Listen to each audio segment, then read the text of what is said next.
அம்மாஸ் கிச்சனில் இன்றைக்கி ஒரு சாட் ஐட்டம்ஸ் உண்டாக்க போகிறது. இது எல்லாருக்குமே தெரிஞ்ச ஒரு சாட் ஐட்டம்ஸ். என்னென்னா பேல்பரி உண்டாக்க போகிறோம். இதுக்கு என்னெல்லாம் தேவைன்றது என் பொண்ணு உங்களுக்கு எக்ஸ்பிளைன் பண்ணுவாள். ஒரு 2 பாக்கெட்டுக்கு பொரி வாங்கி வச்சுருக்கு. இது நீங்கள் ஒயிட் பொரியும் எடுத்துக்கலாம், இல்லை மஞ்சள் பொரி விற்பா இல்லையா, அது பண்ணிக்கலாம்.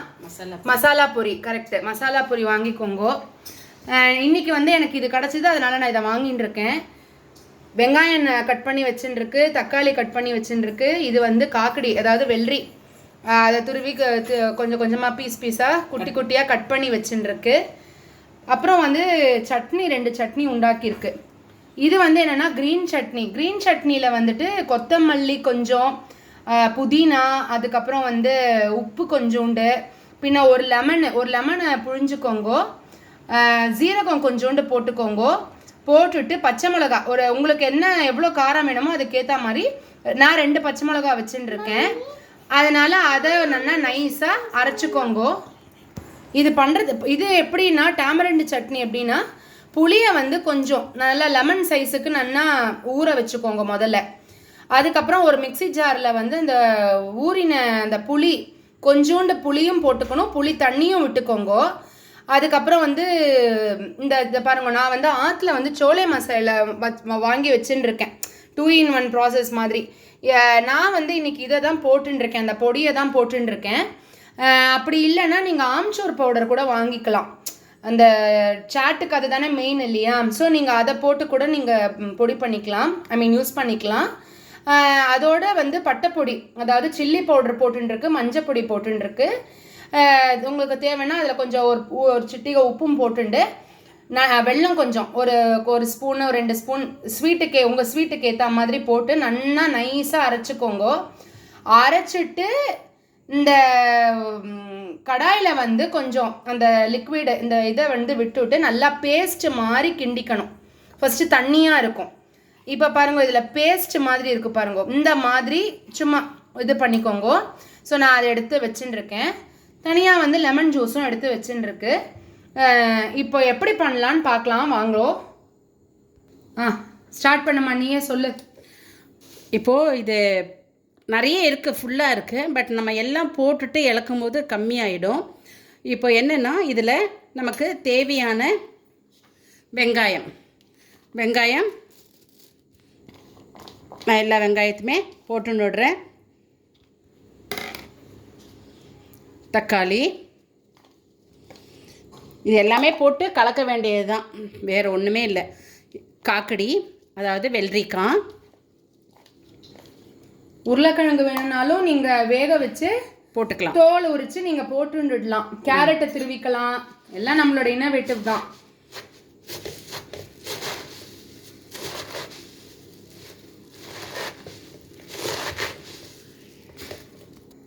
மாற்றிடுமா இப்போ பாத்திரத்தை மாற்றிக்கிறோம் நாங்கள், ஏன்னா கலரத்துக்கு ஈஸியாக இருக்கும் நமக்கு. இப்போ அடுத்தது இந்த கடலைப்பருப்பு எல்லாமே நாங்கள் கடையில் தான் வாங்கியிருக்கோம். கடலைப்பருப்பு, மிக்ஸ்சர்,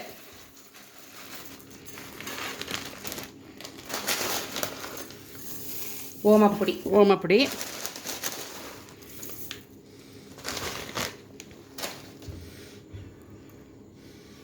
அப்புறம் இந்த புளி, டேமரண்ட் சட்னி. ஆமாம், இந்த ஆச்சியோட இதுலலாம் பானிபூரிக்கெல்லாம் கொடுப்பா. அந்த பேக்கெட்லேயே க்ரீன் சட்னி, இந்த டேமரண்ட் சட்னி எல்லாம் தனித்தனியாக கொடுப்பா. அதுக்கு நம்ம ஆற்றுலேயே இந்த மாதிரி உண்டாக்கி சாப்பிட்டுடலாம். க்ரீன் சட்னி எல்லாமே போட்டுன்ட்டேன்.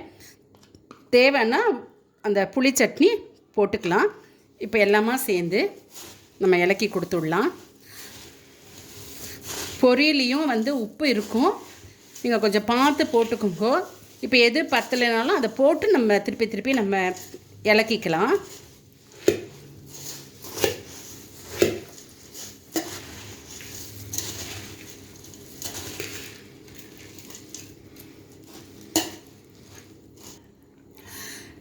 இப்போ நான் வந்து இந்த புளியோடது இருந்தது இல்லையா, அந்த சட்னி ஃபுல்லாகவே நான் போட்டுன்ட்டேன்.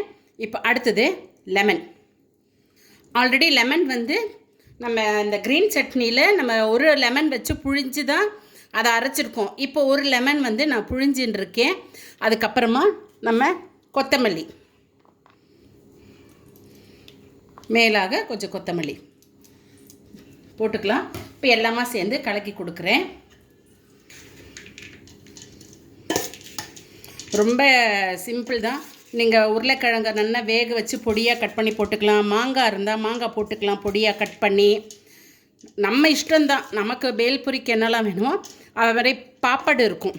பாப்படு இருந்தால் கூட இதில் போட்டுக்கலான்னு உங்களுக்கு. அதாவது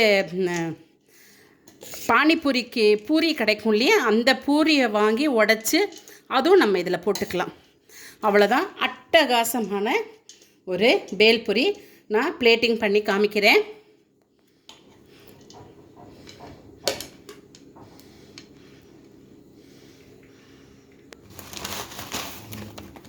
இந்த மாதிரி மேலாக ஓமப்பொடியை போட்டுக்கலாம்.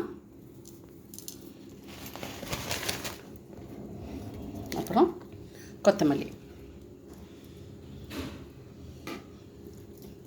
இப்போது சாப்பிட்றதுக்கு பேல்பூரி ரெடியாக இருக்குது. அம்மாஸ் கிச்சனில் இன்றைக்கி பேல்பூரி ரெடி.